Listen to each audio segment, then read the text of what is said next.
Comment ça se vit une libération émotionnelle dans le corps? Eh bien là, le corps se met à tousser violemment et là, on sait très bien que la peine, la tristesse, c'est dans les poumons.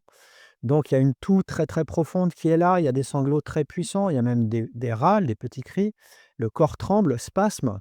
Là, ça, c'est vécu dans le corps. On est certain que, au vu de cette intensité, parce que moi, en tant que thérapeute, je la ressens, là, on peut être sûr et certain que le corps est en train de libérer une mémoire émotionnelle parce qu'il y a ces manifestations physiques et énergétiques qui sont puissantes, qui durent une dizaine de minutes à peu près. Après, il y a cet apaisement et on peut vraiment aller chercher à l'intérieur de soi, eh bien, ces parts inconscientes, qu'elles soient liées à la vie de ma cliente, au transgénérationnel ou encore à une vie passée, peu importe.